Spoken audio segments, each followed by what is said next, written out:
You've had opportunities this season, yet still to get off the mark in terms of points. So how would you sum up your mood, the mood of the group going into this game against Forest? Yeah, the mood's good. We should have more than 0 points from the 2 games. Probably both could have easily been draws. I think the difference against Aston Villa last week was probably us in front of goal, missing chances, and Danny Ings miscontrolling and spinning and hitting a great finish and a transitional moment, and that could happen. So, we wanted more out of the 2 games, but in terms of our performances, they've been pretty good. I think we understand with this season the process for us of bringing in new players late in the window, players that just arrived just after Conor Cody came after Chelsea. Amadou isn't fit yet. Villa wasn't fit enough to start the game, so we're in an early transitional period. But I think we deserve more. But the mood's good. Obviously, off the pitch as well, it appears there's a number of issues to be sorted out. First of all, I'm going to speak about Anthony Gordon. How likely do you feel it is he will still be an Everton player once the window shuts, given obviously Chelsea have been in and made that bid for him? Yeah, he's an Everton player, isn't he? So I don't want to talk about likely or hypothetical questions of what may be. He's an Everton player. Firstly, he's got a huge value to the team for me at Everton. We saw that in his progress last season when I got here and felt that on the pitch. He's a massive player in the squad. He's obviously a huge valuable asset for the club, one that we've actually developed ourselves and come through. So there's a link to the fans, a link to the club. That's the story of Anthony Gordon. With regard to him though as well, what conversations have you had with him? Is it a player who has reacted in any way to this speculation about his future? No. And what kind of reaction, and how does that impact any decision to play him this weekend? No, he's in the squad for tomorrow. Any chats I have with him will remain private. I'm not going to sit here and publicly talk about those. And as any player should do, they have to get on with their game and their own form and train well and prepare well and play well with our player. It's as simple as that. We also ask what's happening with Dele Alli now, and is it likely that he's going to be going to Besiktas now, or could it be elsewhere? What's the situation? Well, there's interest in Dele. I think that's come out publicly in the last couple of days. I think that's one for us behind the scenes to consider ourselves, and obviously Dele has to consider that. And for him to go, it'll have to be the right situation for everybody.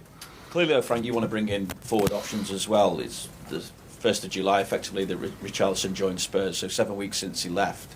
No striker's been brought in. Fans are obviously worried that hasn't been addressed as well. So what can you say that will ease the fans' fears and maybe give them some belief that something will happen to rectify that before the deadline? Yeah, well, firstly, we've got one of England's main centre-forwards in our squad that got injured 3 days before the Chelsea game.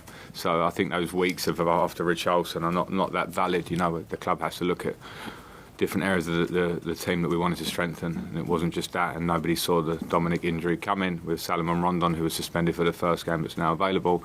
I think it's definitely an area of the pitch and forward areas that we do want to strengthen, and we have to make sure if we strengthen it's the right player at the right time to improve the squad, and there's a lot of clubs in similar situations, a lot of clubs, and we're one of those.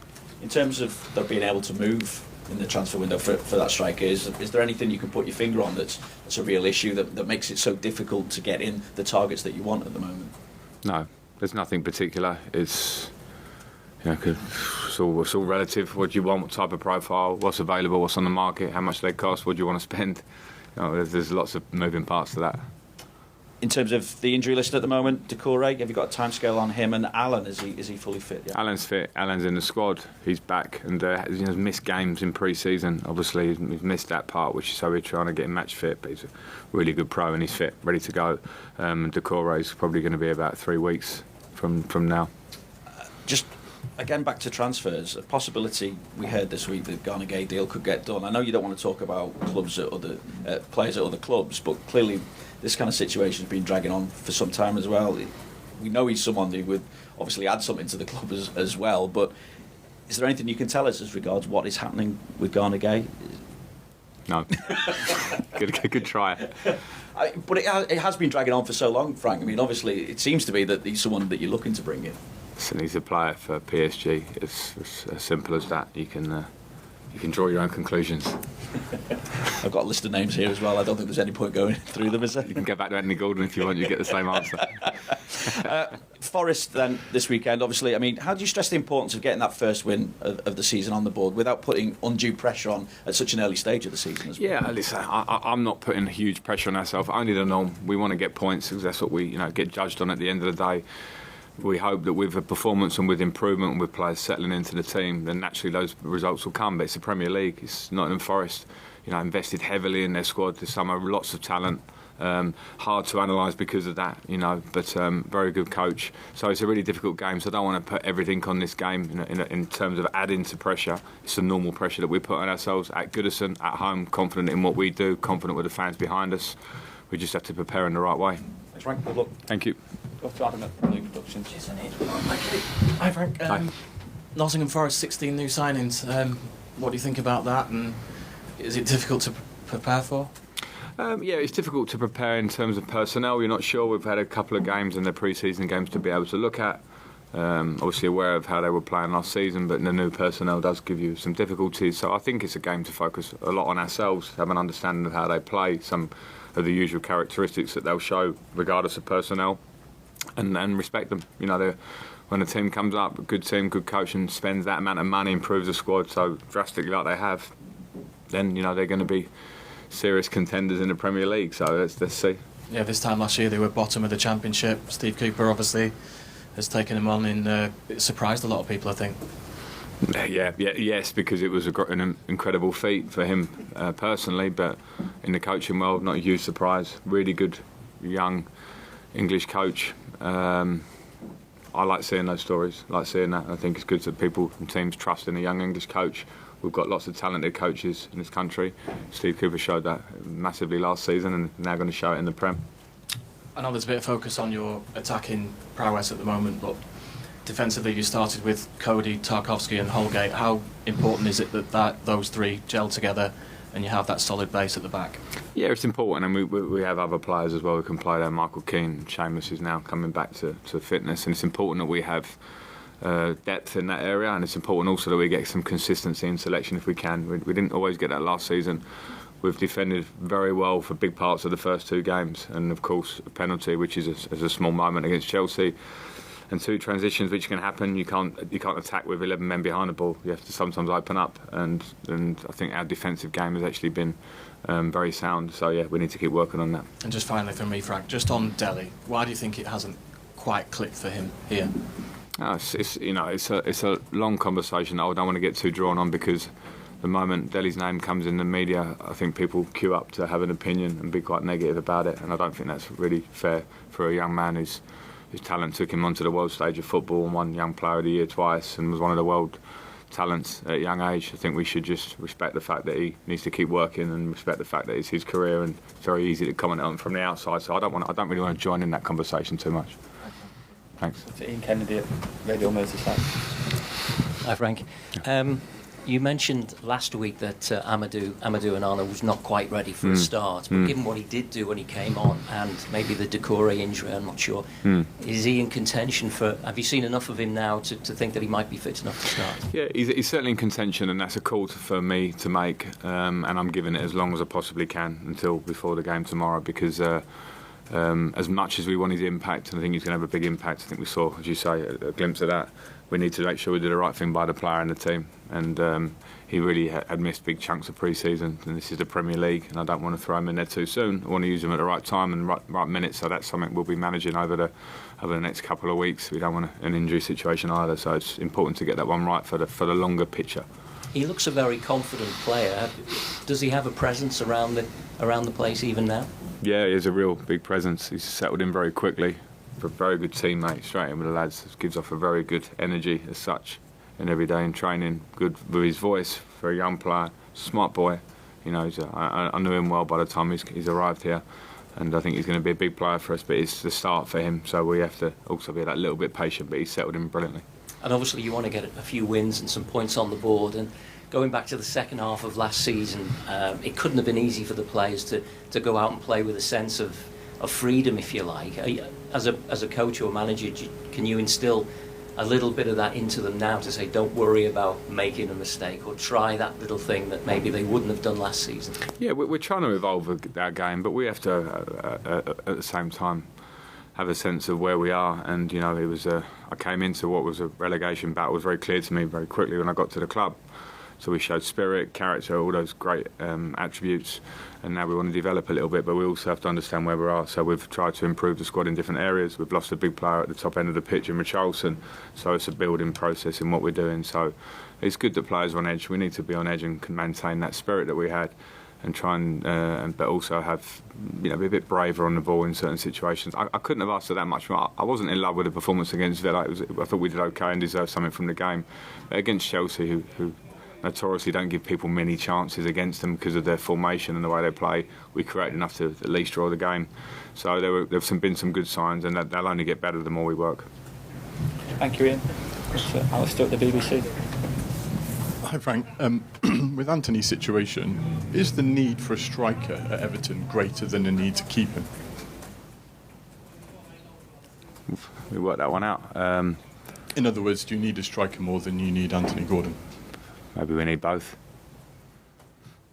And is there any scenario whereby you would maybe release him to or sell him to Chelsea if another player from Chelsea came to Everton? Are you getting it? Boyer? Yeah, we get to what now. Anthony's our player, and we're not looking at it in a situation of where can we go with this deal to improve us. We've got to look at it as in Anthony Gordon's a great player for us. And I say it again, we've developed as a player, which is a big deal when the players come through, and he's made one step into the team. We know his value because you see values of player that are moving at the minute that haven't achieved maybe what Anthony has. So he's a big player for us in general. But I return to my first answer. It's a big player for me, for the team. So I don't want to think about what about that instead of Anthony. I want to think about Anthony and what more can we do to improve the team. So you can assure fans that he'll be here at the end of the window? You can't ask me to assure anything. Obviously, that would be naive for me to assure anything that I'll be here by the end of the window. Who knows? Do you know what I mean? It's that's not. I don't want to get into hypotheticals. Can I ask a bit more about Dele? I know you say you don't want to talk too much about his own personal situation, but he also came into the club at the same time you did. Were you the person that signed him? Was that you were fully in charge of that? And also, were you fully aware of his situation, whatever that may be, his personal situation, in order that we got to this position where he might be leaving so soon?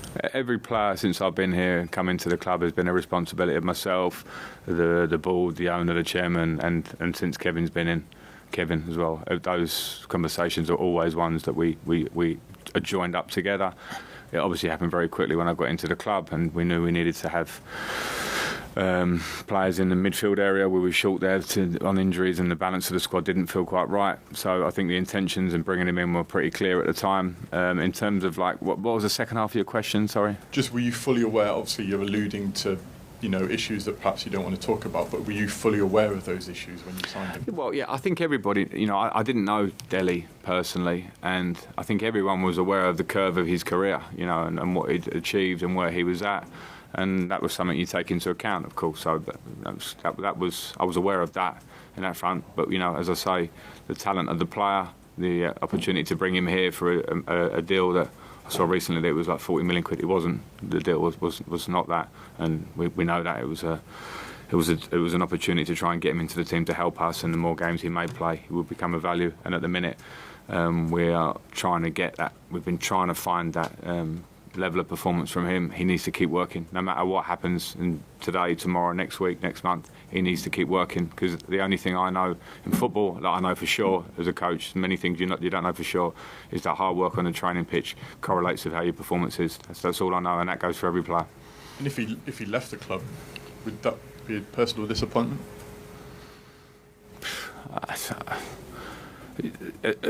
In my job, you have to have the football side and you have to have the human side. I like Dele. I want to help all the players. I want to sit there and be able to talk to them no matter what's going on in their life, if they want to talk to me about it. So there are many things in this job that kind of can give you disappointments or whatever. The main thing I want to do is be a support for the players and get football results. So again, it's one of those that just becomes too much of a personal question to talk about him on that one. Okay, and just last of all, you may have seen that the club this week banned a fan for sexually harassing a woman at the club. I think there's been a lot of praise for how the club acted quickly. I just wondered how important you felt it was for the club to do that, and also how important it is for women to feel safe at Goodison.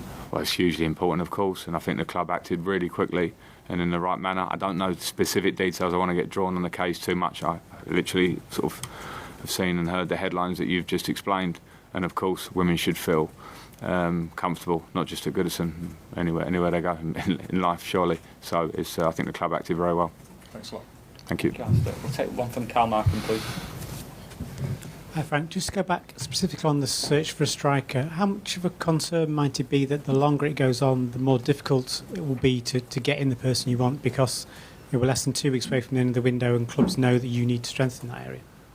Yeah, well, Dominic Calvert-Lewin's going to be fit. He's out on the training on the grass now, trying to get fit. As I said, he's an England squad striker when fit and firing, and we saw what he can bring us at the end of last season. Salomon Rondon's here, so I know at the minute everyone's eyes are on that position, and I've been pretty honest that we're looking there, but the idea that it's a desperation is not there. As I said earlier, we have to make the right move for the right player at the right time in a considered way, so we will remain in that position, and we've got 2 weeks left.